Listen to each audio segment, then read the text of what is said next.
Bienvenue sur La nymphe et la sorcière, le podcast où les expertes d'aujourd'hui racontent les héroïnes d'hier. Pour moi, les sirènes ont d'abord été des références modernes. La petite sirène d'Andersen, puis de Disney, la série australienne H2O sur Disney Channel. Les sirènes étaient pour moi des femmes avec des queues de poisson, des coquillages sur la poitrine et de jolies chevelures qui ondulent dans une mer translucide. Faux et archi-faux. En pensant à l'Antiquité, je songeais bien à ces femmes chanteuses et monstrueuses sur des rochers, énième obstacle au retour d'Ulysse qui, quand ses compagnons se bouchent les oreilles pour ne pas les entendre, s'attachent au mât pour pouvoir écouter leurs chants sans être tentés de les rejoindre. Mais là aussi c'était un peu flou. Quel était donc l'objectif des sirènes ? Séduire les marins, les tuer, les dévorer, les détourner de leur cours ? Et pourquoi Ulysse voulait-il à tout prix entendre leurs chants, par amour de la beauté, par curiosité intellectuelle, par ego masculin, par exhibition de son leadership ? Dans cet épisode, nous allons répondre à quelques de ces questions en explorant la figure mythologique des sirènes, pas celle du folklore scandinave ni celle des productions américaines, mais celle de l'Antiquité grecque, où la sirène est une femme oiseau qui agit sur les hommes par la parole, qui affronte les héros sur les mers et dont la féminité et la sexualité effraient. Pour en discuter, j'ai invité Muriel Lafont. Maîtresse de conférences à l'Université Côte d'Azur, Muriel consacre une partie de sa recherche à l'exégèse antique, en particulier de Servius, dont elle a traduit le commentaire sur l'Énéide de Virgile. Muriel s'intéresse aussi à la réception de l'Antiquité dans la littérature, le cinéma et la bande dessinée. Elle a ainsi étudié la représentation de Néron et plus largement des empereurs romains fous au cinéma, ainsi que des sirènes. Car Muriel a une théorie particulière, qui propose que les sirènes se sont incarnées dans le film noir hollywoodien à travers la figure de la femme fatale. C'est donc également un aspect que nous développons dans cet épisode, comment certains films rappellent les attributs de la sirène grecque, marginale, tentatrice, ambiguë, indépendante, monstrueuse. Dans cet épisode, nous avons donc parlé de sirènes, nous avons parlé de monstres, de héros, d'Ulysse et de Jason, des déesses Aphrodite, de Perséphone et de Déméter, des muses et d'une battle de chants entre Orphée et les sirènes. Nous avons également parlé de charme, de séduction, de femmes qui s'expriment, de femmes fatales, de la sirène chez les premiers chrétiens et de la sexualité féminine comme d'un danger mortel pour les hommes. Enfin, nous avons parlé de la sirène au cinéma, de Georges Méliès, d'Humphrey Bogart, de Rita Hayworth, de Disney et de David Lynch. Pour tout ça et plus encore, je vous invite à rejoindre ma conversation avec Muriel au sujet des sirènes.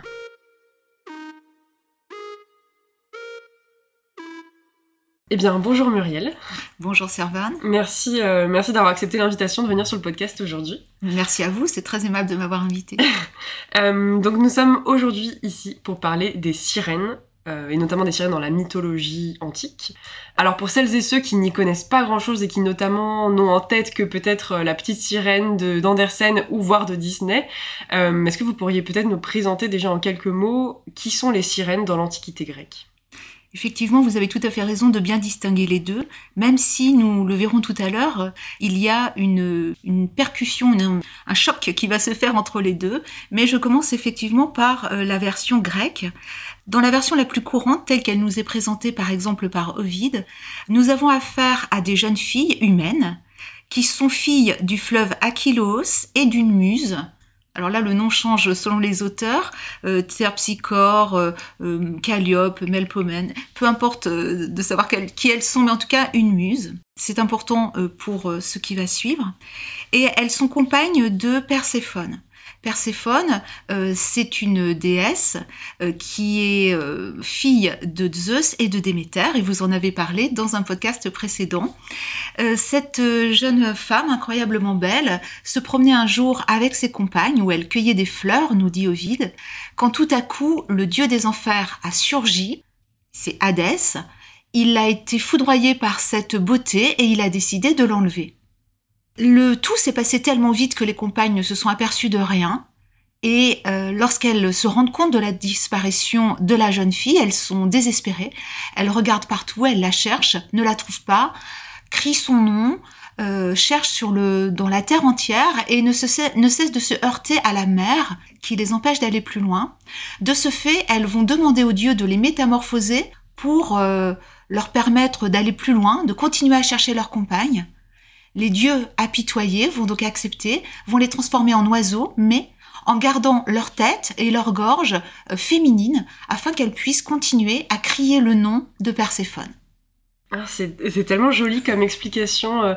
En plus, à l'origine d'un... Enfin, je sais pas si donc leur statut, ce sont des chimères ou des monstres, mais en tout cas, c'est vrai que généralement, on a plutôt des explications un peu tragiques au début des métamorphoses. Là, c'est une histoire un peu de solidarité féminine et d'assistance à personne en danger. C'est exactement ça, et c'est ce qui m'attire dans cette histoire des sirènes. C'est vrai que ce n'est pas la représentation que l'on en a habituellement.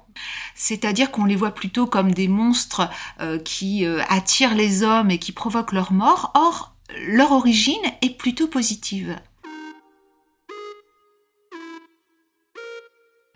Mais vous, filles d'Achelous, d'où vous viennent, avec un visage de vierge, ses ailes et ses pieds d'oiseau ? Serait-ce qu'au moment où Proserpine cueillait les fleurs du printemps, vous étiez au nombre de ses compagnes, ô sirènes ? Après l'avoir vainement cherché sur toute la terre, emporté sur la mer par votre sollicitude, vous souhaitiez pouvoir vous soutenir à la surface des flots avec des ailes ainsi qu'avec des rames. Les dieux se montrèrent faciles à vos prières. Vous vîtes soudain votre corps se revêtir d'un plumage doré. Et, pour conserver ces chants dont la mélodie charme l'oreille, pour conserver les trésors de votre voix, les dieux vous laissèrent vos traits de vierge et le langage des humains. Ovide, Les Métamorphoses, livre 5. Sauf que je vous ai donné là la version la plus courante pour nous, puisque c'est celle qui est donnée par Ovide, qui est l'auteur que nous connaissons tous, qui est au programme en 6e, nous connaissons bien les Métamorphoses. Il n'en demeure pas moins qu'il y a un autre auteur à peu près à la même période, un petit peu après, qui s'appelle Hygin, et qui est un grammairien, début de notre ère, qui lui reprend la même histoire, mais il précise qu'il ne s'agit pas là de solidarité féminine, comme vous le disiez, mais plutôt d'une punition de Déméter, qui est extrêmement en colère, parce qu'elle considère que ses compagnes avaient un devoir de protection vis-à-vis de sa fille, et cette transformation monstrueuse, en latin, monstrum, c'est ce que l'on montre du doigt. Monstro, c'est ce que l'on montre du doigt. Donc, un monstre peut être beau. Pégase, par exemple, ce cheval est laid et beau, mais il est monstre. Monstre, ça signifie l'hybridité. Et donc, cette hybridité viendrait cette fois-ci d'une punition. Et une troisième version existe, mais il y en a sans doute d'autres, mais en tout cas parmi celles que je connais, qui est beaucoup plus rare. Et ces jeunes filles auraient été punies par Aphrodite parce qu'elles refusaient l'amour. Elles rejetaient l'amour et donc, très régulièrement, la déesse Aphrodite ne supporte pas ça. Et la punition, c'est d'être transformée en monstre. Ce qui nous donne des figures particulièrement complexes et paradoxales. C'est-à-dire que si l'on prend la version qui vous a plu, celle d'Ovide, nous allons avoir affaire à des êtres bienveillants et protecteurs. Si en revanche, on prend la métamorphose comme punition, que ce soit celle de Déméter ou d'Aphrodite, nous nous retrouvons avec des êtres malveillants et qui sont aigris par cette punition. Alors dans tous les cas, on reviendra effectivement sur ces différentes interprétations et versions des sirènes à travers à la fois l'Antiquité et l'histoire, mais en fait dans tous les cas, les sirènes ne sont pas nées ainsi, elles sont les produits, les victimes ou les bénéficiaires d'une transformation en monstre. Tout à fait, et c'est pourquoi ce thème intéresse autant Ovide, puisque là on est typiquement dans les métamorphoses. Dans les métamorphoses, tout à fait. Et alors, deuxième point également important, je pense, pour les auditeurs et auditrices, c'est que les sirènes dans l'Antiquité sont, vous l'avez dit, des hybrides entre des femmes et des oiseaux, et non pas entre des femmes et des poissons, ce qui est pourtant la forme qu'on imagine aujourd'hui. Ça, c'est un folklore différent, mais dans l'Antiquité grecque, ce sont bien des oiseaux. Alors oui et non, je ne reviens pas sur ce que vous dites. Ma sirène antique est bien moitié femme, moitié oiseau. Il n'en demeure pas moins que cette petite sirène que nous connaissons, c'est Andersen, autrement dit, une mythologie nordique. Et on a l'impression qu'il n'y a pas de rapport entre les deux. Cependant, il y a un autre monstre marin dans l'Antiquité qui s'appelle Scylla, et qui est décrite dans un bestiaire du Moyen-Âge, et donc on peut supposer que c'était une représentation précédente, comme une femme avec une queue de dauphin. Autrement dit, un monstre moitié femme, moitié marin existe déjà dans l'Antiquité. Et il y a une espèce de rencontre entre les deux sirènes, si je puis dire, qui existe dans beaucoup d'autres mythologies. Vous verrez ces êtres sirènes dans énormément de mythologies différentes sur tout le globe. Ce n'est qu'au 7e siècle, fin du 7e siècle, début du 8e, dans le Liber Monstrorum, le livre des monstres, que nous allons avoir une description, donc occidentale, une description dans notre monde d'une sirène poisson. Si on ne le trouve que si tardivement, cela ne veut pas dire qu'elle n'existait pas avant du point de vue iconographique. On a des représentations qui sont plus anciennes dans le monde gréco-romain de femmes poissons. Mais qu'on appelait pas forcément sirènes. On ne sait pas exactement parce qu'on est dans l'iconographie, mais le texte littéraire, identification d'une sirène poisson 7e, 8e siècle de notre ère. Avant, c'est uniquement des oiseaux. Donc c'est un mélange de mythologie nordique, sachant qu'il y avait déjà des éléments que l'on trouvait dans la mythologie classique gréco-romaine. En tout cas, nos sirènes à nous, à notre époque, sont donc des monstres qui sont donc des oiseaux avec des têtes et des gorges de femmes. Est-ce qu'elles ont un nombre et est-ce qu'elles ont des prénoms ou des noms ? Alors, tout dépend des auteurs, bien entendu. Chez Homère, elles sont 2. Et il n'y a aucune description physique. C'est très frustrant parce que c'est quand même le texte matriciel. Quand on parle de sirène, on pense à Ulysse et il ne nous dit rien. On sait qu'elles sont 2. On sait que ce sont des êtres féminins. Et c'est tout. Nous allons avoir des éléments au fur et à mesure des auteurs de généalogie, comme je vous l'ai indiqué, le fleuve Achéloos, avec une muse de temps en temps. Et leur nombre va varier selon les époques et leur nom va varier selon les époques également. On en retrouve une très célèbre, c'est Parthénopée. C'est la sirène qui aurait créé Naples. Et donc la ville de Naples a un certain nombre de rues, de monuments dédiés à Parthénopée. C'est vraiment la sirène fondatrice. De Naples.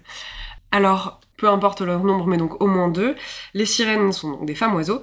Quels sont leurs attributs, leurs compétences, leurs qualités ? En tant que monstres, ce sont des chanteuses et elles font échouer les bateaux, globalement, en tout cas selon l'idée qu'on en a d'après Homère. Mais en fait, tout dépend si l'on considère le côté bienveillant ou malveillant des sirènes. Ce sont des êtres extrêmement complexes. Je reprends ce que je disais tout à l'heure. Nous avons une branche bienveillante et une branche malveillante. Si je commence par les bienveillantes, commençons par ce qui est le plus agréable. Nous avons cette image de consolatrice, nous sommes d'accord, de jeunes filles qui sont à la recherche de leur ami qui a disparu, qui demandent une transformation, un sacrifice, on est dans le sacrifice pour pouvoir retrouver leur ami. Ça va nous donner une image de protectrice et même de femme psychopompe. Psychopompe, ça signifie que c'est elle qui accompagne les âmes des morts jusqu'aux enfers. Là, on ne peut pas faire plus protecteur. Et de fait, dans l'iconographie, nous retrouvons un certain nombre de sirènes sur les vases funéraires, sur les monuments funéraires. De tristes cires, des critiques ont décidé que c'était plutôt parce que c'était une façon de les figer pour les empêcher d'attaquer les morts. C'est tout à fait marginal. La plupart du temps, on considère que ce sont des protectrices, un petit peu comme les sphinx en Égypte. On est là pour la conservation et la préservation des morts pour le tombeau. Nous allons avoir également des auteurs comme Euripide, qui est un auteur grec, un dramaturge assez connu, même très connu du IVe siècle avant Jésus-Christ, qui va faire parler Hélène. Hélène, la guerre de Troie, etc. Donc Hélène est au désespoir et elle va invoquer des consolatrices, elle va demander aux sirènes de consoler sa peine. Ça aussi, c'est pas l'image nécessairement que nous ayons retenue dans la culture populaire ou à notre époque. C'est pourtant quelque chose qui est vraiment très, très marqué dans les auteurs antiques. Il y a la dimension civilisatrice dont je vous parlais tout à l'heure, elle soit à l'origine de la création de cités prospères. Et puis, un dernier aspect extrêmement important, c'est leur lien au savoir. Et ça, c'est quelque chose qui apparaît dès le texte matriciel dont je parlais tout à l'heure, à savoir l'Odyssée, au chant 12 de l'Odyssée. Nous avons Circé qui met en garde Ulysse sur le voyage du retour.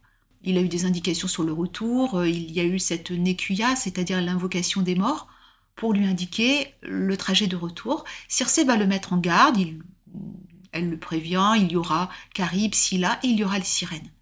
Les sirènes sont redoutables parce qu'elles ont un chant enchanteur, elles sont séductrices et elles vont vouloir l'attirer.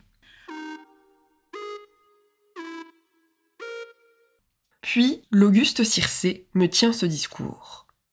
Ulysse, maintenant, écoute-moi, et plus tard un dieu te rappellera le souvenir de mes paroles. D'abord, tu rencontreras les sirènes, séductrices de tous les hommes qui s'approchent d'elles. Celui qui, poussé par son imprudence, écoutera la voix des sirènes, ne verra plus son épouse ni ses enfants chéris qui seraient cependant charmés de son retour. Les sirènes, couchées dans une prairie, captiveront ce guerrier de leurs voix harmonieuses. Autour d'elles sont les ossements et les chairs desséchées des victimes qu'elles ont fait périr. Fuis ces bords et bouche les oreilles de tes compagnons avec de la cire molle, de peur qu'aucun d'eux ne les entende. Toi-même, si tu le désires, tu pourras écouter les sirènes, mais laisse-toi auparavant attacher les pieds et les mains au mât de ton navire rapide. Laisse-toi charger de liens afin que tu puisses te réjouir en écoutant la voix de ces sirènes enchanteresses. Si tu implores tes guerriers, si tu leur ordonnes de te délier, qu'ils te retiennent alors par de nouvelles chaînes. Tandis que j'apprenais à mes compagnons tous ces détails, nous apercevons l'île des sirènes, car notre navire était poussé par un vent favorable. Aussitôt, je tire mon glaive d'airain et je divise en morceaux une grande masse de cire que je presse fortement entre mes mains. La cire s'amollit en cédant à mes efforts et à la brillante lumière du soleil, fils d'Hypérion. Puis j'introduis cette cire dans les oreilles de tous mes guerriers. Ceux-ci m'attachent les pieds et les mains au mât avec de fortes cordes. Ils s'assiedent et frappent de leurs rames la mer blanchissante. Quand, dans sa course rapide, le vaisseau n'est plus éloigné du rivage que de la portée de la voix et qu'il ne peut plus échapper au regard des sirènes, ces nymphes font entendre ce chant mélodieux.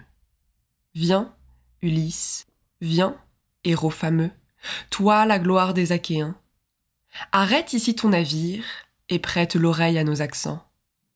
Jamais aucun mortel n'a paru devant ce rivage sans avoir écouté les harmonieux concerts qui s'échappent de nos lèvres. Toujours, celui qui a quitté notre plage s'en retourne charmé dans sa patrie et riche de nouvelles connaissances. Nous savons tout ce que, dans les vastes plaines d'Ilion, les Achéens et les Troyens ont souffert par la volonté des dieux. Nous savons aussi tout ce qui arrive sur la terre féconde. Tel est le chant mélodieux des sirènes que mon cœur désirait entendre. Homère, l'Odyssée, livre 12.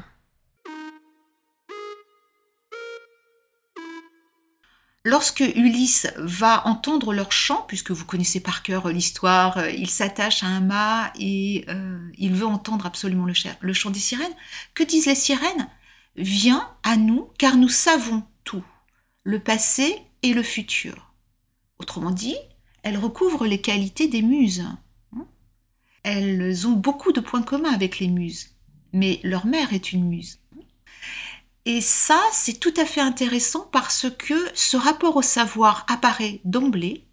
La séduction, ce n'est pas par rapport à leur physique, puisque de toute façon, on n'a pas de description chez Homère.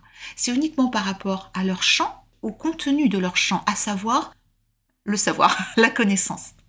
Et ce thème-là va être très souvent repris dans l'Antiquité, notamment par Platon dans la République, qui, lorsqu'il veut parler de la musique céleste, de l'harmonie des sphères, quelque chose d'assez complexe et mathématique, donc je ne vais absolument pas entrer dans ce détail, on pourrait s'attendre à ce que, pour illustrer cela, il se serve des muses. Or, ce sont les sirènes qu'il va mettre en scène. Il va représenter une sirène assise sur chaque sphère cosmique qui tient une note. Et c'est l'ensemble de ces notes des sirènes qui va composer l'harmonie des sphères et la musique céleste. Là aussi, c'est pas du tout la représentation habituelle que nous avons des sirènes. Oui, donc un lien, dans cette version positive, un lien au savoir par la divination, donc dans le cas d'Ulysse, en tout cas le savoir de ce qui va se dérouler, et par la musique, qui a des résonances notamment dans l'astronomie, dans l'Antiquité. Enfin, la musique est une science comme les mathématiques ou l'astronomie. Oui, vous faites très bien de le redire, effectivement. Il y a une porosité entre les sciences. Quelqu'un comme Archimède est à la fois philosophe, mathématicien, physicien, etc. Un peu comme les Léonard de Vinci de l'Antiquité, vous voyez. Et donc vous avez tout à fait raison, la musique, c'est pourquoi je disais que j'allais pas me rentrer dans les détails, parce qu'on est vraiment dans les mathématiques. Mais ce n'est pas seulement ça. Pour Cicéron, elles incarnent la connaissance. Pour Plutarque, qui est donc un philosophe grec du début de notre ère, elles représentent l'éloquence. Et là, on voit à nouveau la porosité avec les muses. Et ça, c'est quelque chose, lorsque nous parlerons de la descendance, de la façon dont les sirènes seront représentées dans les siècles suivants, c'est quelque chose qui va rester alors plus discret que les malveillantes, en filigrane, mais jusqu'à notre époque. Vous avez mentionné plusieurs fois les muses. Est-ce que peut-être vous pourriez rappeler en quelques phrases qui sont les muses et notamment en quoi est-ce qu'elles résonnent avec les sirènes? Donc les muses sont au nombre de 9 et elles représentent les différents arts. Clio représente par exemple l'histoire, Uranu représente l'astronomie, etc. Donc elles sont attachées aux arts, elles sont attachées à Apollon, qui est le dieu du savoir, des techniques et des arts, effectivement. Et leur fonction se superpose avec ce que je viens de vous dire sur les sirènes. C'est-à-dire qu'elles sont en lien avec la connaissance, avec la prophétie. Et on est tout à fait là dans ce que je vous avais dit sur Homère. Il y a une superposition qui est étonnante et qui étonnait déjà dans l'Antiquité. Plutarque, dont je vous parlais tout à l'heure, essaie de comprendre, mais pourquoi Platon nous parle des sirènes et pourquoi pas des muses? Donc il y a une espèce de flou autour de ces deux groupes de femmes. Ce que vous avez dit également, c'est que les sirènes attirent Ulysse et donc effectuent leur attraction en tant que monstre, enfin leur acte néfaste, non pas par la violence physique comme d'autres monstres qui vont cracher du feu, lancer leurs bras, leurs cornes, etc. Elles font l'action mauvaise qui va amener Ulysse à sa perte par la parole et par les mots, ce qui est quand même assez rare pour un monstre. Enfin, moi, je pense juste à la Sphinx, peut-être, à la Sphinge, mais c'est tout. Enfin, ce sont des monstres qui amènent le héros à sa perte par les mots. Mais vous avez tout à fait raison. C'est quelque chose qui est très original pour les sirènes, surtout celle du départ, justement. On a affaire à des monstres qui usent de la séduction, de la parole et de la séduction. C'est quelque chose de très neuf. Quand vous avez Charybde et Scylla, qui sont deux monstres féminins, auquel Ulysse va être confronté juste après, on est dans la violence, vous avez absolument raison. La grande originalité des sirènes, c'est qu'elles attirent par leur chant, et ce qui est intéressant, c'est qu'au début, on n'a pas affaire à des monstres dévorateurs. On a affaire à des monstres qui tuent par consomption, c'est-à-dire que un poète qui s'appelle Lycophron, 4e, 3e siècle avant Jésus-Christ, est très clair là-dessus. Les hommes sont attirés par leur chant, se rendent sur leur île et se laissent mourir de faim. Il parle d'une lente agonie, c'est-à-dire qu'il n'y a pas de violence véritable. On n'a pas un monstre qui se jette sur les marins qu'elles ont attirés pour les dévorer.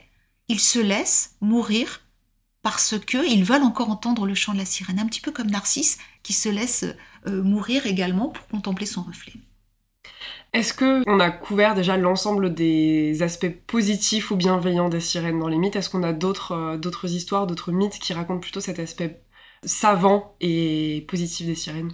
Non, pas tellement. C'est-à-dire que ça ne va pas être repris dans les mythes, mais dans l'interprétation philosophique que l'on peut faire du mythe. C'est-à-dire qu'il n'y a pas... Le mythe, c'est l'histoire dont je vous ai parlé. Après, il va y avoir des intervenants différents, il va y avoir Orphée avec Jason, mais malgré tout, ça sera toujours ce... Et puis elles vont mourir. De temps en temps, elles se suicident. Enfin, de temps en temps, elles se suicident selon les auteurs, entendons-nous.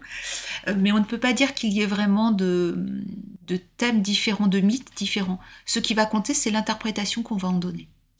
Alors justement, si maintenant on passe du côté sombre, du côté dangereux des sirènes, vous évoquiez le fait qu'il y a deux tendances. En quoi consiste la seconde, cette tendance plutôt dangereuse et malveillante des sirènes? Donc là, on retrouve Homère, encore une fois, tout commence par lui, on voit bien la dangerosité de la chose, même si vous avez eu tout à fait raison de nuancer sur cette douce violence, disons, qui est attachée aux sirènes. Le deuxième auteur important qui en parle, c'est Apollonios de Rhodes, qui est un poète du IIIe siècle avant Jésus-Christ. Et lui va nous parler, c'est les Argonautiques, autrement dit, c'est l'histoire de Jason. Orphée le célèbre poète qui a un chant extraordinaire. Vous vous souvenez sans doute de cette anecdote, on le connaît surtout pour Eurydice, hein, il perd sa bien-aimée, il va la chercher aux enfers. Mais les auteurs nous disent que lorsqu'il chante dans un bois, les bêtes sauvages s'approchent, le loup et l'agneau cohabitent sans penser à se dévorer tellement son chant est impressionnant, et même les arbres se déracinent pour pouvoir se rapprocher de lui. Donc son chant est extraordinaire. Et là, la compétition va être rapide, c'est-à-dire que lorsque les sirènes vont vouloir attirer les marins de l'Argo, Orphée va se mettre à chanter et il va y avoir une espèce de battle comme les rappeurs, c'est lui qui va l'emporter. Il bat à plat de couture les sirènes.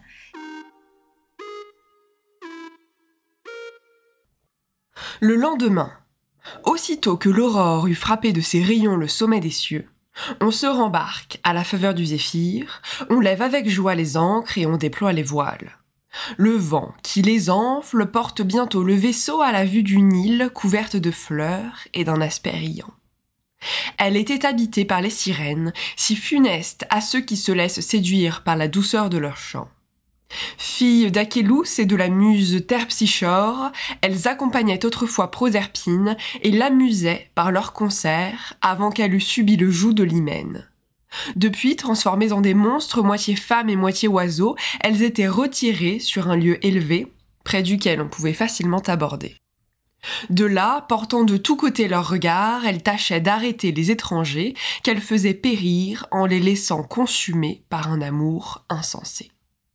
Les argonautes, entendant leur voix, étaient près de s'approcher du rivage, mais Orphée, prenant en main sa lyre, charma tout à coup leurs oreilles par un chant vif et rapide qui effaçait celui des sirènes. Et la vitesse de leur course les mit tout à fait hors de danger. Le seul, Butée, fils de Téléon, emporté tout d'abord par sa passion, se jeta dans la mer et nageait en allant chercher une perte certaine, mais la déesse, qui règne sur le mont Eryx, l'aimable Vénus, le retira des flots et le transporta près du promontoire Lilybée. Apollonius de Rhodes, les Argonautiques. Et certains auteurs disent qu'elle se suicide à ce moment-là. Donc il y a bien une volonté malgré tout de faire le mal. Puisqu'elles n'ont pas réussi à attirer les marins, elles meurent. Donc en fait on a quand même ces deux voyages parallèles de héros. Ulysse et Jason rencontrent tous les deux les sirènes sur leur périple. L'un les affronte en se bouchant les oreilles avec de la cire et l'autre en envoyant l'un de ses marins chanter plus fort ou mieux qu'elle. C'est ça. Il y a quand même une certaine passivité de la part des hommes finalement, hein.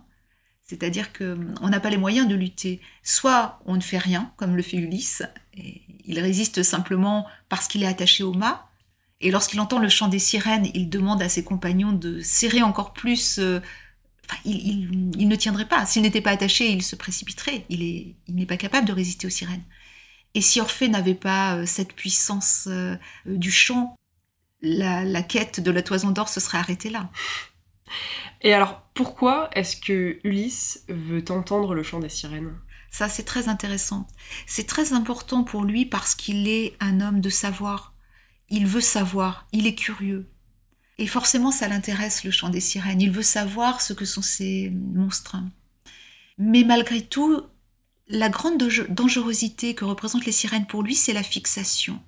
C'est-à-dire que vous le savez, le but d'Ulysse, c'est retrouver sa femme, retrouver Télémaque et retrouver Ithaque, son île, même si c'est un petit caillou avec juste quelques chèvres.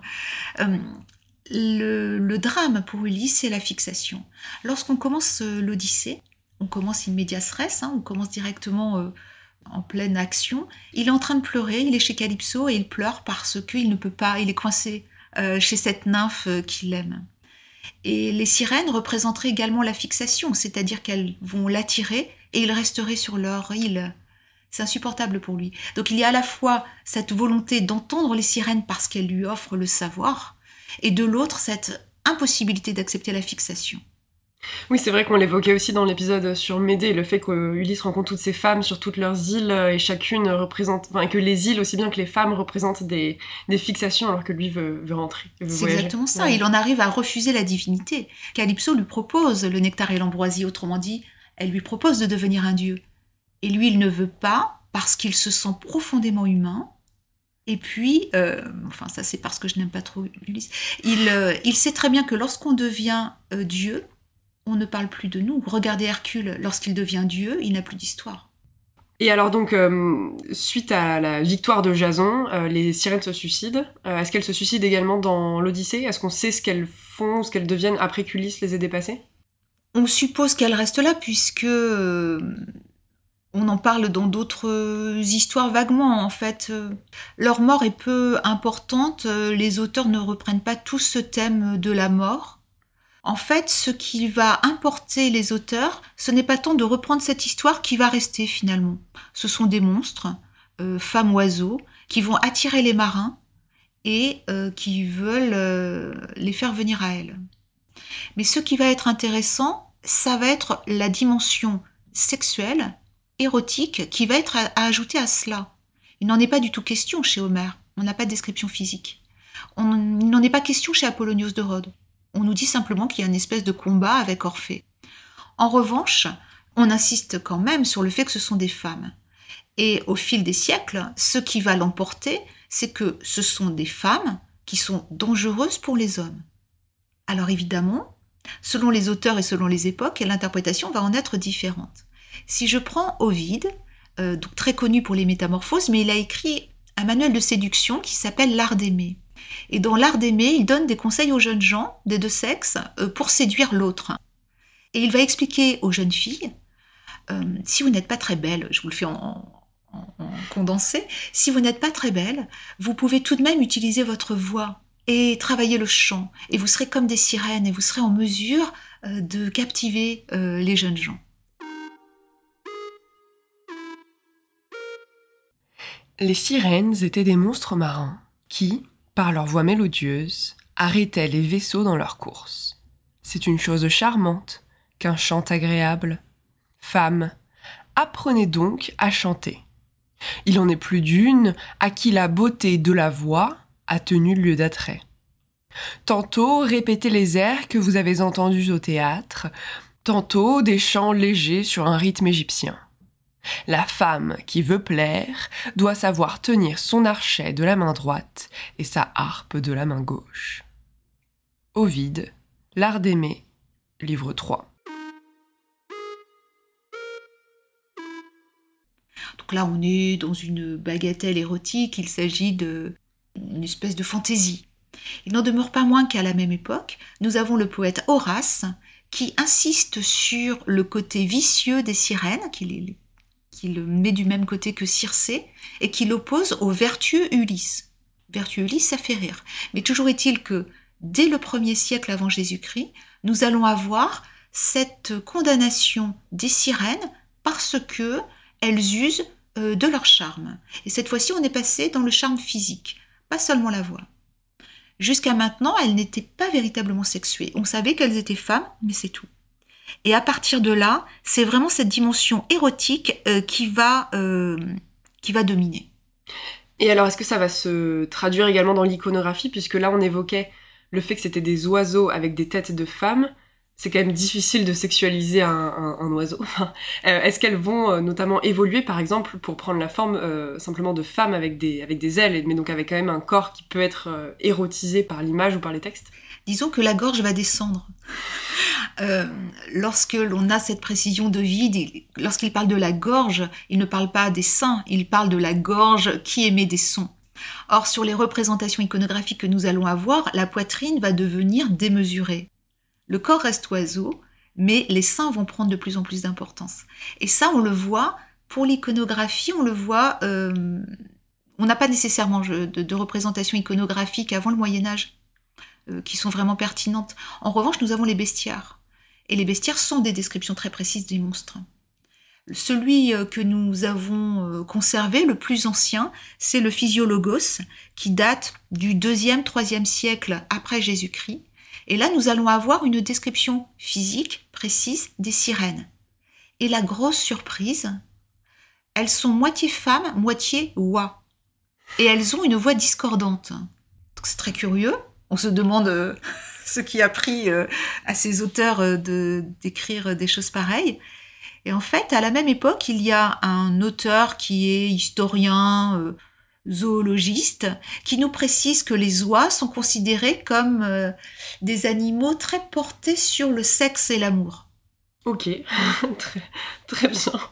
Et dans ces versions sexualisées, est-ce qu'elles sont décrites comme particulièrement belles ou pas forcément ? De plus en plus, elles deviennent de plus en plus belles parce que de plus en plus érotisées et donc de plus en plus malveillantes, avec une incarnation du danger mortel que peut représenter la sexualité féminine pour les hommes, puisque c'est vers là que nous nous dirigeons. Et ça apparaît vers le 4e, 5e siècle de notre ère. On a notamment un auteur qui s'appelle Servius, qui est un grammairien, c'est-à-dire qu'il va étudier les œuvres de Virgile et il les interprète. Il va parler des sirènes et il les présente comme des prostituées. Alors, ça peut paraître assez étonnant qu'est-ce qui lui prend. En fait, c'est très simple. Les mythes ont choqué très rapidement le monde grec et romain. C'est-à-dire que lorsqu'on lit Homère, on est effrayé par ces histoires d'adultère, d'inceste. Les dieux ont un comportement qui est très éloigné de celui de nos grandes religions. Et donc, vers le 5e siècle avant Jésus-Christ déjà, il y a un certain nombre de gens qui ont voulu sauver en quelque sorte les mythes en les interprétant, en disant non, mais il ne faut pas que vous preniez ça de façon littérale, il y a une exégèse à faire. Et donc nous allons avoir 3 grands types d'interprétation.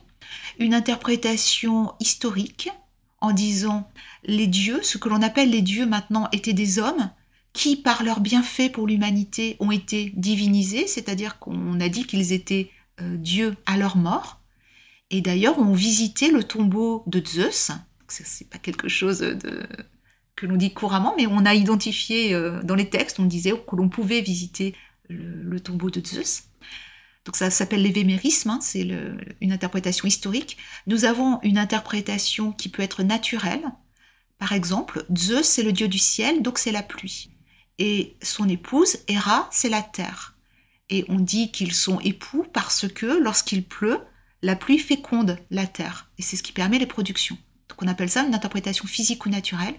Et enfin, nous avons une interprétation morale, où là, vous imaginez bien, Athéna devient la sagesse, etc. Donc si je reprends mon interprétation de sirène prostituée, nous avons à la fois affaire à une interprétation historique, à savoir les sirènes sont en vérité des êtres humains comme vous et moi. Elles attirent les hommes en usant de leur charme, puisque à la voix c'est ajouté le physique, et on rajoute une dimension morale, ce sont des prostituées. Qu'on condamne, donc évidemment. Forcément. Oui. Forcément parce que Servius est un auteur païen, mais il est empreint d'un courant philosophique très important dans l'Antiquité tardive qui est le néoplatonisme. Et le néoplatonisme va vraiment contribuer au développement du christianisme par cette sévérité vis-à-vis de l'amour, cette rigidité. Et donc on a un terreau tout à fait fertile pour le développement de cette vision-là chez les chrétiens. Néoplatonisme dont on a parlé dans un épisode sur Hypatie qui sera probablement sorti quand sortira celui-ci. Alors justement, vous avez évoqué le fait qu'il est un auteur païen. Que deviennent justement les sirènes chez les chrétiens ? Puisque dans l'Antiquité tardive se développe de plus en plus le christianisme. Est-ce que les auteurs chrétiens écrivent déjà sur les sirènes ? Ah oui, beaucoup. C'est-à-dire que Servius, qui est un auteur païen, est extrêmement lu. Il est extrêmement populaire. Il est encore lu au XVIIIe siècle. On en trouve de nombreuses références dans l'encyclopédie.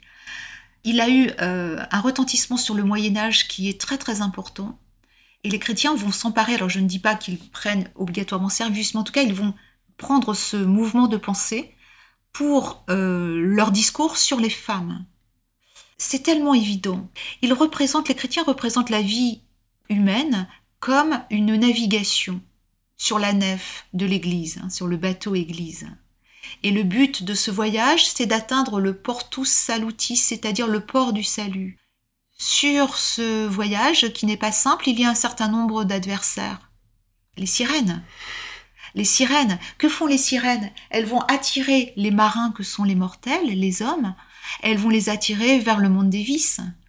Autrement dit, ce mythe des sirènes va être totalement réexploité par les chrétiens pour exprimer leurs doutes vis-à-vis de ce que représentent les femmes, à savoir un danger mortel pour les hommes. Est-ce qu'on a des exemples de textes, d'auteurs? Est-ce qu'on retrouve ça seulement chez des auteurs chrétiens, chez des textes, dans des prédications, dans des... Ben, vous avez tout dit. C'est-à-dire qu'en fait, on les retrouve partout. Non seulement chez les auteurs chrétiens, dans les discours, on va les retrouver dans des fables ou dans des mystères médiévaux. On va le retrouver dans la vie des saints également. Isaïe a dit « Que les sirènes fassent leur demeure, que les démons bondissent, que les porcs-épics mettent bas. » Le naturaliste enseigne que les sirènes sont cruelles, qu'elles habitent la mer, que les accents de leur voix sont mélodieux, que les voyageurs en sont épris au point de se précipiter dans la mer où ils se perdent.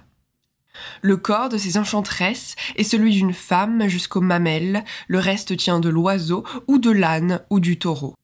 Semblables sont ceux qui, ayant deux manières d'agir, sont inconstants.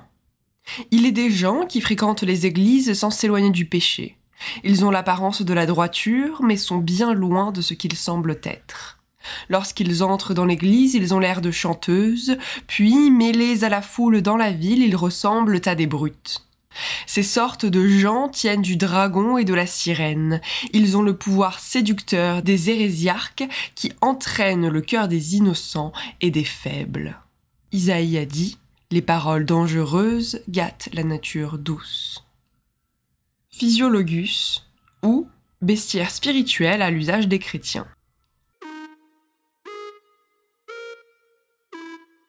Et on va les retrouver dans l'iconographie, c'est-à-dire qu'on va les retrouver dans les églises.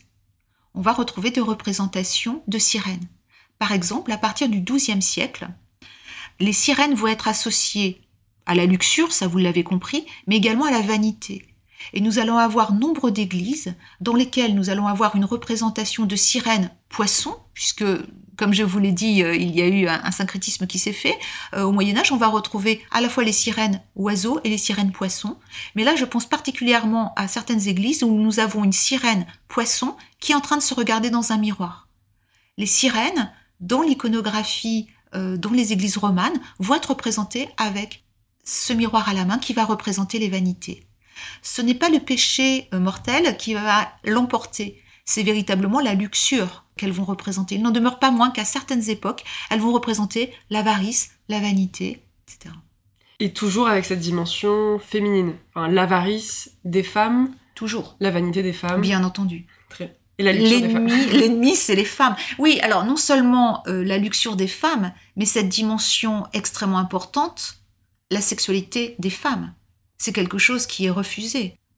L'Église considère que le sexe n'a pour but que la reproduction et il est inimaginable que les femmes puissent éprouver du plaisir dans le sexe. Ce n'est pas possible. La sexualité féminine est un gros problème. Si je reprends Georges Duby, qui est un grand spécialiste de la période médiévale, pour Duby, il y a deux craintes chez le chevalier. Il y a la peur de l'impuissance et il y a la peur d'une supposée insatiabilité sexuelle féminine. Les sirènes représentent exactement ça. C'est-à-dire cette peur de ne pas être à la hauteur et de ne pas pouvoir répondre à ce désir insatiable de la femme. Les sirènes deviennent nymphomanes, autrement dit. Oui, c'est exactement ce que je me demandais. Et donc je me demandais s'il y avait un lien étymologique, parce que les sirènes sont filles de nymphes, on parle de nymphomanes. C'est très curieux. Mais donc les sirènes nymphomanes, est-ce que ça continue, cette image de sirène prostituée, nymphomane, danger féminin, à la sortie du Moyen-Âge, à la Renaissance? Est-ce qu'on a encore les sirènes? Au Moyen-Âge, c'est vraiment la condamnation de la femme qui l'emporte. À la Renaissance, nous allons avoir de petites différences. Avec l'humanisme, nous allons avoir le retour, si je puis dire, des sirènes bienveillantes attachées au savoir. Là, nous allons avoir à nouveau cette hybridité, cette complexité qui va réapparaître de façon plus manifeste. Au Moyen-Âge, on avait vraiment une attaque en règle contre la sirène pour ce qu'elle représente. On déconseillait, par exemple, aux religieuses de fréquenter les femmes de ce qu'on appelle le monde, parce qu'elles représentaient les sirènes. Il fallait absolument, même les femmes devaient éviter ces sirènes. On retrouve également cela avec Dante. d'une façon un petit peu particulière. Pour Dante, les sirènes sont liées à la séduction et la tromperie, la duperie. Le poète se représente dans un rêve. Il est en train de rêver à une femme qui est affreuse, borgne, laide, immonde. Et au lever du soleil, elle se transforme en une magnifique jeune femme qui chante et qui dit « Je suis une douce sirène ». Heureusement, une femme sainte arrive, lui arrache son manteau et on voit la décrépitude, le ventre putride qui apparaît. Autrement dit, il y a encore une diversité. À la fin du Moyen-Âge et au début de la Renaissance, nous allons avoir une richesse encore de l'interprétation des sirènes. Ce que je n'ai pas dit tout à l'heure, c'est qu'au Moyen-Âge, les sirènes vont également représenter le faux savoir, lié au savoir mais au faux savoir, c'est-à-dire celui des philosophes, des auteurs païens et des hérétiques. Oui, donc en fait, on a comme une mémoire du fait qu'elles ont représenté une forme de savoir. En tout cas, on a toujours le mot-clé, mais évidemment, cette fois, c'est de façon pervertie. C'est toujours pour manipuler les hommes. On les manipule pas de façon sexuelle, mais on les manipule en leur présentant un faux savoir. Tout à fait, c'est ça. Et le savoir, comme je l'ai dit, c'était inhérent aux sirènes. C'est le texte matriciel les associe au savoir. Simplement, les humanistes vont se rappeler aussi de ces sirènes bienveillantes. J'exagère un petit peu en disant que le côté malveillant a perduré au Moyen-Âge. On retrouve, alors c'est quand même marginal, mais on retrouve quand même une sirène qui va protéger les marins des dangers, ou bien qui va aider des enfants perdus. Donc là, plutôt en évocation du mythe où elles aident Perséphone qui a été perdue. Ouais. Absolument. Mais c'est marginal parce que quel outil merveilleux de propagande pour les chrétiens que d'utiliser ces sirènes. Malgré tout, on va les retrouver dans certaines vies de saints, on va retrouver ce côté positif qui reste en filigrane. Et alors donc, à la Renaissance, on retrouve cette version bienveillante des sirènes. Là, est-ce qu'on a des auteurs, des penseurs particuliers qui ont fait revivre cet aspect positif ? C'est plutôt de l'ordre du détail. Il ne va pas y avoir véritablement d'auteurs qui vont se pencher sur la question des sirènes. Elles vont continuer à représenter le savoir. Ainsi, on va retrouver des sirènes associées au savoir chez Diderot, dont je parlais tout à l'heure. Vous les retrouvez chez Nerval ou Mallarmé. Robbe-Grillet, encore plus proche de nous, va encore associer les sirènes au savoir.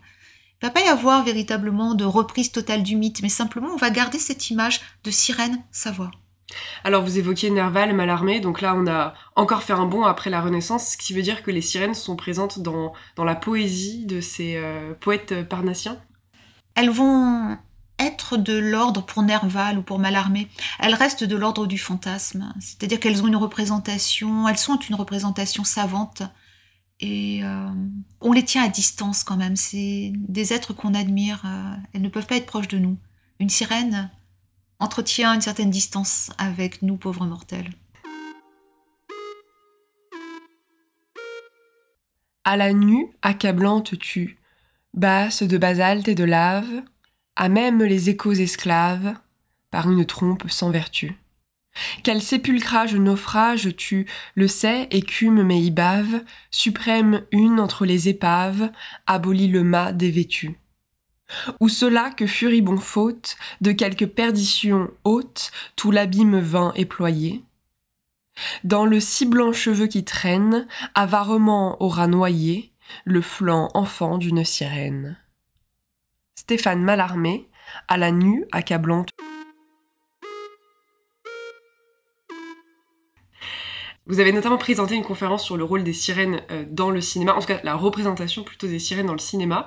Alors avant de s'intéresser plus particulièrement au film noir et à la femme fatale, est-ce que vous pourriez peut-être nous partager un panorama général de l'entrée de la sirène dans la culture populaire de façon globale, avant de faire ce focus spécifique? Est-ce qu'elle est présente au XXe siècle dans la culture et notamment dans le cinéma? Est-ce que quelles sont un peu les grandes tendances de la sirène dans la culture contemporaine? En fait, c'est très intéressant de s'apercevoir que dès la création du cinéma, l'Antiquité est là. Autrement dit, la sirène, elle apparaît dès les films de Méliès, c'est-à-dire au tout début du XXe siècle. Sous quelle forme dans les films de Méliès? Évidemment Poisson. Okay. Évidemment Poisson, ça c'est un court-métrage, c'est quelques minutes, et puis on la voit qui bouge sa queue de poisson, enfin il se passe pas grand-chose. Il n'en demeure pas moins qu'elle est présente dès le départ. Alors pourquoi? Tout simplement parce que le cinéma a besoin d'une légitimité, C'est considéré comme un art de foire au départ. Hein. On met une pièce et puis on regarde une bande simplement. Donc c'était intéressant de faire un lien avec l'Antiquité pour grandir un petit peu le sujet, mais c'est aussi parce que, étant donné que nous avons affaire à des bandes qui durent quelques secondes, il faut faire appel à un socle commun de connaissances. La sirène, tout le monde la connaît, donc elle va se trouver très très tôt au cinéma. Cependant, la dimension qui va l'emporter, c'est la petite sirène, c'est Andersen. Vous noterez au passage que la petite sirène est encore une histoire d'amour. Lorsqu'elle a la possibilité de se rendre dans le monde extérieur, elle a 15 ans, autrement dit, c'est la puberté. Vous voyez qu'il y a toujours cette dimension sexuelle, en fait, qui est liée aux sirènes. Et je n'aurai pas assez de temps pour vous parler de toutes les représentations, de toutes les occurrences des sirènes au cinéma, sachant que soit nous avons quelque chose de très mièvre, Disney, et consorts, soit nous avons véritablement cette sirène maléfique qui est séductrice, etc. Donc on a souvent des interprétations peu nuancées en fait de la sirène.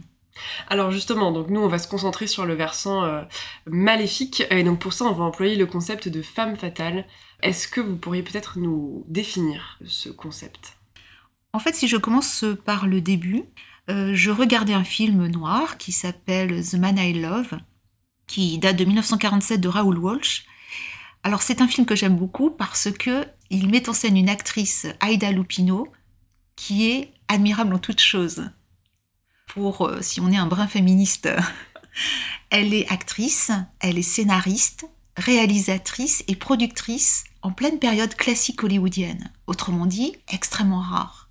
Et lorsqu'elle réalise des films, eh bien elle va parler par exemple de femmes mères, de femmes non mariées, enceintes. C'est elle qui va mettre en scène le premier viol, le premier film qui va parler de viol. Donc vous voyez à quel type d'actrice nous avons affaire, à quel type de femme nous avons affaire. Et donc lorsque j'ai regardé ce film, j'étais très surprise par son rôle de femme fatale, parce que j'avais l'impression de retrouver mes sirènes, avec même la dimension positive et protectrice. Et ça m'a amené à réfléchir justement, est-ce que l'on ne pourrait pas voir un rapport entre les femmes fatales du film noir, en particulier celles qui sont chanteuses professionnelles, et ces sirènes. Je ne suis pas en train de dire que les scénaristes de la période classique hollywoodienne étaient de grands humanistes qui avaient en tête la représentation des sirènes antiques. Ce que je veux dire, c'est que nous avons affaire à des mythes, et par là même à une espèce d'imaginaire collectif avec des invariants qui transcendent les siècles et qui transcendent les époques. Et je trouvais très intéressant de faire ce rapprochement entre sirènes et femmes fatales. Pour répondre à votre question, qu'est-ce que sont ces femmes fatales ?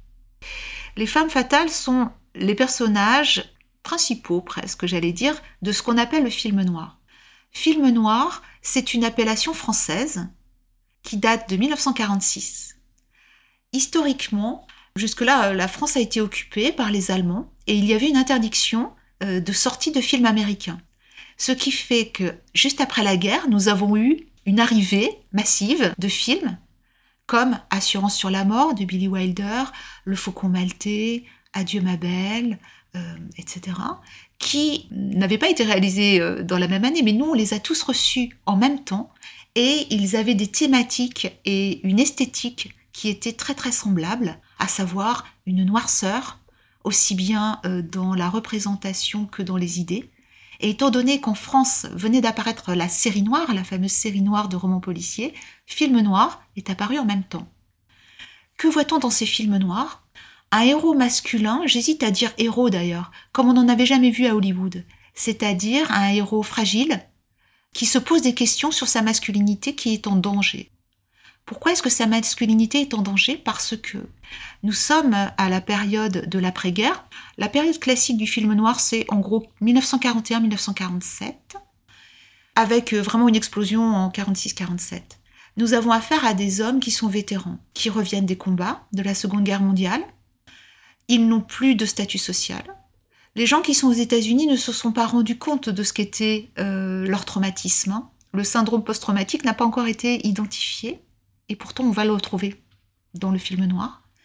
Et les femmes ont pris leur place. Les femmes sont allées à l'usine. Vous avez cette représentation de Suzy la rifteuse, où vous voyez les femmes qui participent à l'effort de guerre. Les femmes ont conduit des camions, les femmes ont travaillé dans les usines. Et lorsque les hommes reviennent, ils ne reconnaissent plus leurs femmes. Elles ne sont plus derrière les fourneaux. Elles ont une indépendance financière, et ça c'est catastrophique pour le patriarcat, c'est-à-dire que des femmes qui ne dépendent plus des hommes et qui ont une indépendance qui va jusque dans leur sexualité. C'est-à-dire que c'est les femmes qui décident de qui elles vont tomber amoureuses et avec qui elles vont coucher. Le film noir représente ce moment.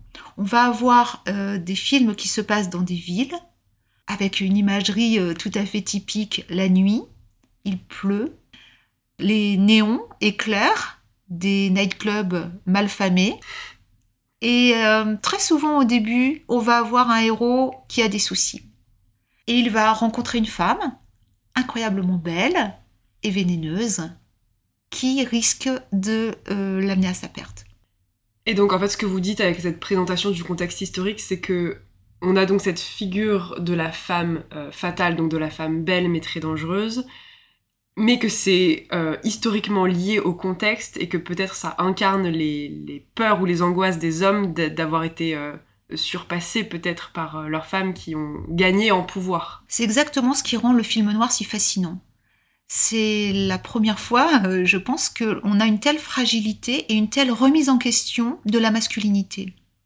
Et cette menace va être incarnée par la femme fatale. En quoi elle ressemble à la sirène ? Parce qu'elle va tout bouleverser, elle joue sur les frontières. Les sirènes sont du mode hybride. Elles sont moitié femme, moitié oiseau ou poisson. Elles sont parfois déesses, mais parfois elles se tuent, donc elles sont moitié déesses, moitié mortelles. Elles sont dans un endroit indéfini, c'est difficile de savoir exactement où elles vivent. Elles sont sur Terre, mais sur une île. Elles sont liées également à l'élément aquatique. Vous voyez qu'il y a un espèce de brouillage des frontières. Or, ce brouillage des frontières, on va le trouver de façon évidente dans le film noir. Il va y avoir un brouillage qui va s'opérer parce qu'elles sont entre deux mondes, c'est-à-dire que là aussi on va le considérer comme des femmes de mauvaise vie, particulièrement pour le corpus sur lequel j'ai travaillé puisqu'elles sont chanteuses professionnelles. Il y a un film qui s'appelle Nora Prentice, qui date de 1947, de Vincent Sherman, où une femme a un vague accident, elle est un petit peu poussée par une voiture. Un médecin se trouve là, l'accueille dans son cabinet, c'est un homme extrêmement sérieux, très professionnel. Elle lui fait des petits sous-entendus un peu aigrillards, il ne réagit absolument pas. Elle s'est blessée à la jambe, donc elle est obligée d'enlever son bas, vous voyez ce que ça peut donner comme contexte.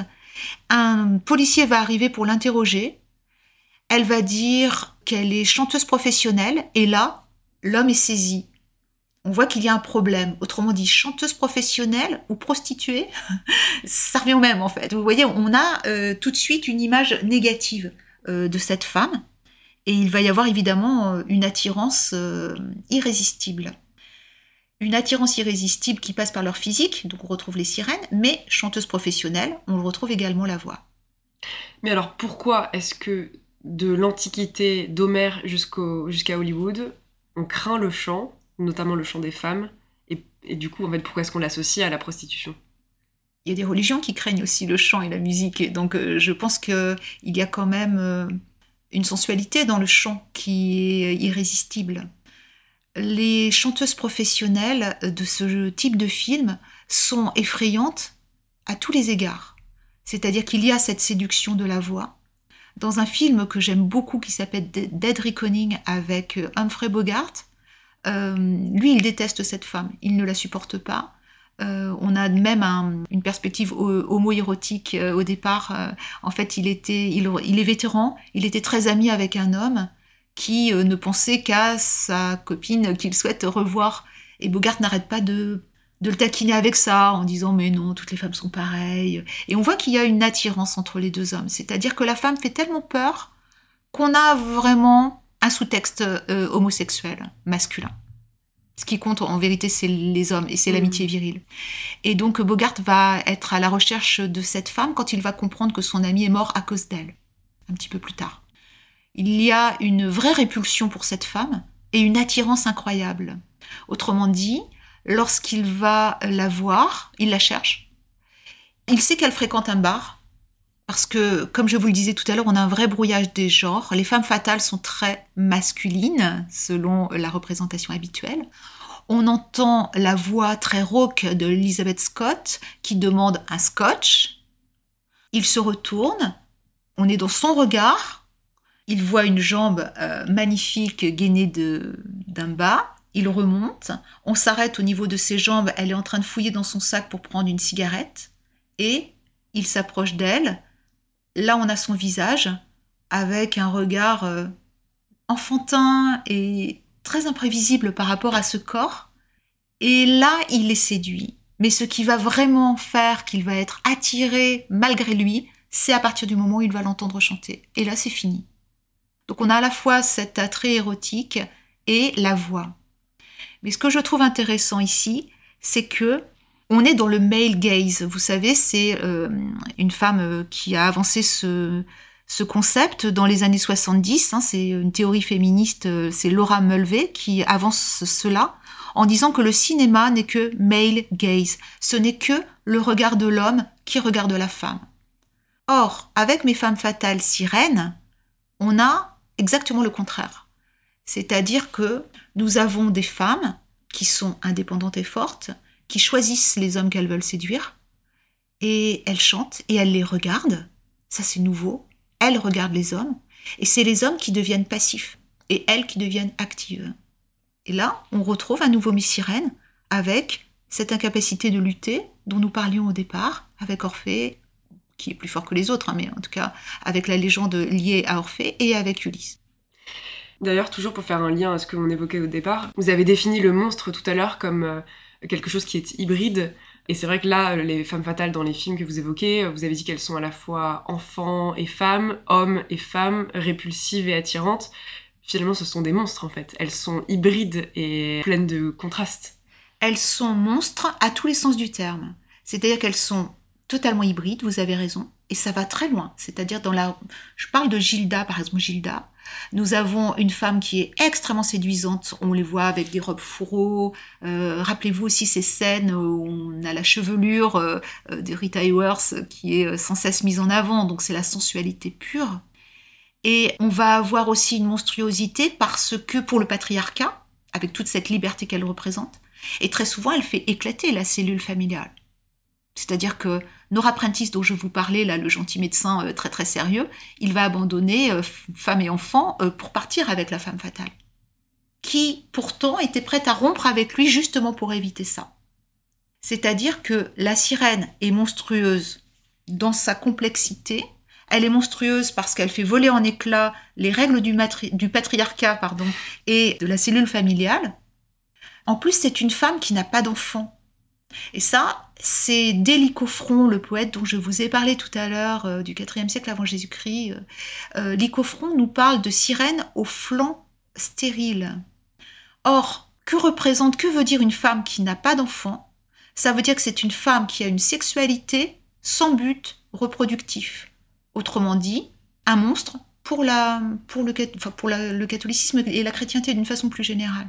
Le sexe ne peut avoir de but que reproductif. Donc là, on a vraiment affaire à un monstre dans ce sens-là.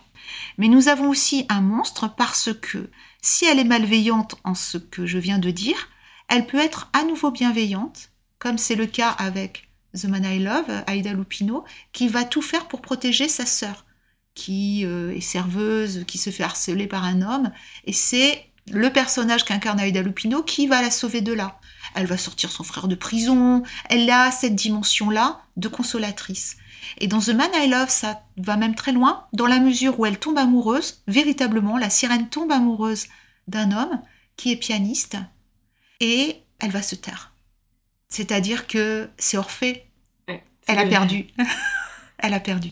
Ouais, surpassée par un autre musicien. Qui la quitte, et elle est au désespoir. On a parlé donc des différentes facettes du monstre. Dans un autre épisode, il me semble, sur Méduse, on dit aussi que le monstre est une figure de marginalité. Et d'ailleurs, on évoquait rapidement la petite sirène, mais c'est vrai que la petite sirène, au-delà des dimensions amoureuses, c'est aussi la sirène qui est coincée sous l'eau jusqu'à ses 15 ans, et le jour de ses 15 ans, elle a le droit de monter, voir le monde, mais de l'extérieur, donc elle a quand même cette position de marginalité. Est-ce que dans le cinéma, vos sirènes sont également des figures de la marginalité et c'est ça aussi qui les rend monstrueuses? Totalement. Totalement. Déjà, elles vivent la nuit. Il y a certains films où, quand elles sont en train de chanter, elles sont dans un monde uniquement masculin. C'est-à-dire que, toujours dans The Man I Love, la première scène, c'est le personnage d'Aida Lupino va partir parce qu'elle veut rejoindre sa sœur, justement, sa famille lui manque. Là aussi, on casse un petit peu l'image de la femme fatale telle qu'on se la représente. Elle a envie de rejoindre sa sœur et donc elle va, avec ses amis, faire un tour de chant, comme la relation qu'il peut y avoir entre chanteur et musicien. Il n'y a aucune dimension érotique, mais malgré tout, elle est seule dans un monde d'hommes. Donc il y a cette marginalité-là.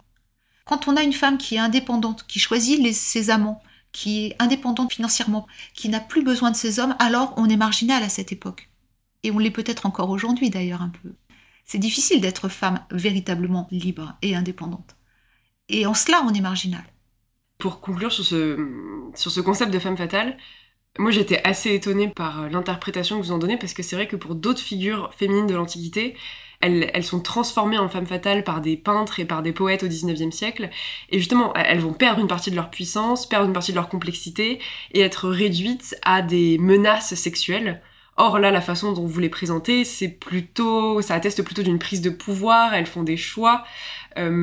Comment est-ce qu'on peut concilier ce concept de femme fatale avec une perspective féministe?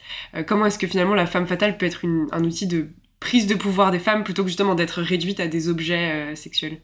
C'est en ça que ce corpus de films est intéressant. Il ne faut quand même pas se réjouir trop vite.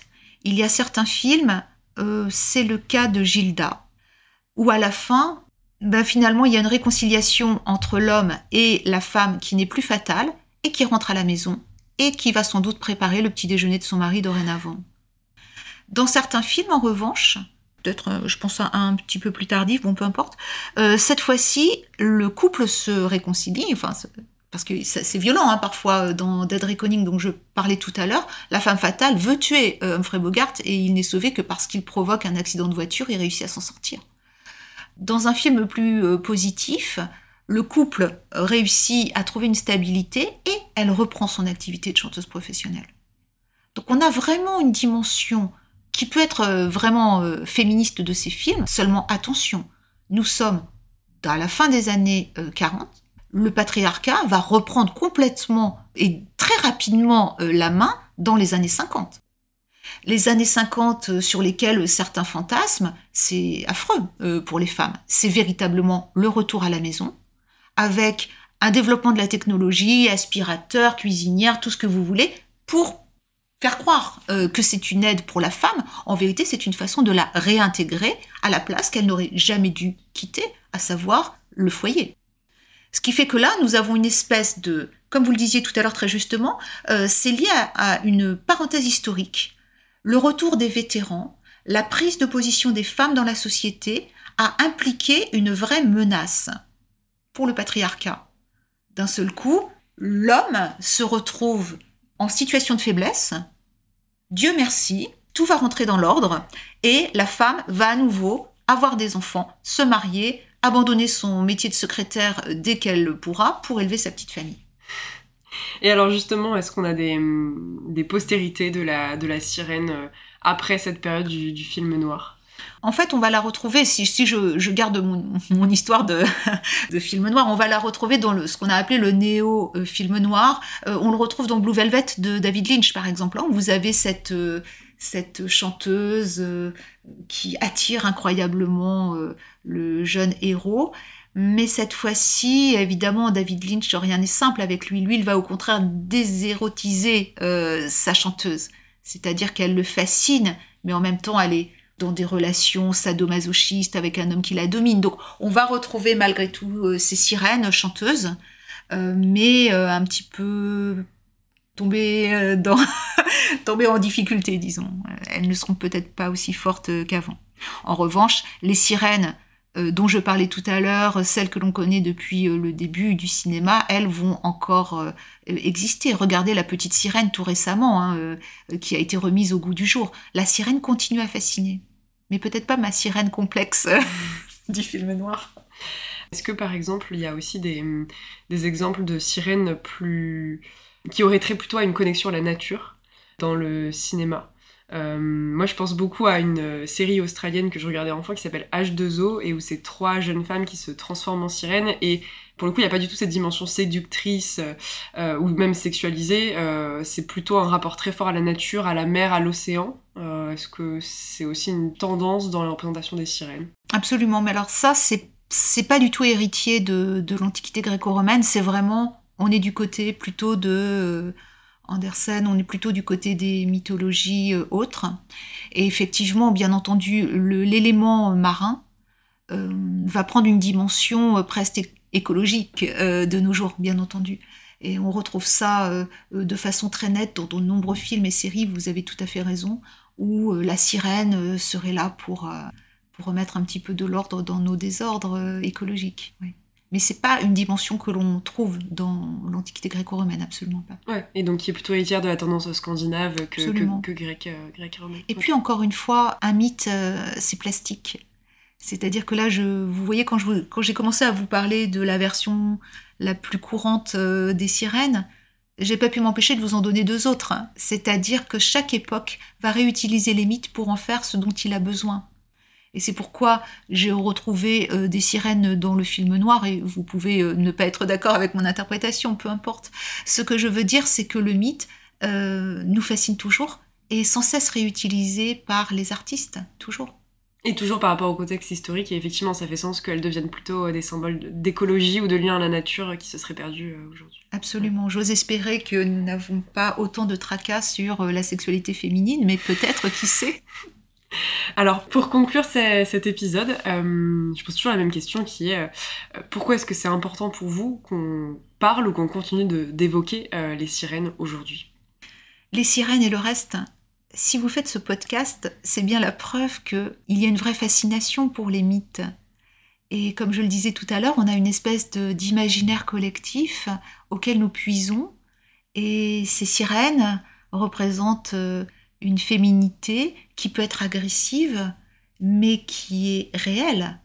Et je trouvais extrêmement intéressant de voir cette façon dont les sirènes ont été représentées, la façon dont on a pu gommer, même si ça reste en filigrane, le côté bienveillant des sirènes, à cause de cette peur qui est liée à la sexualité féminine, puisque c'est bien de ça dont il s'agit dès la fin de l'Antiquité tardive.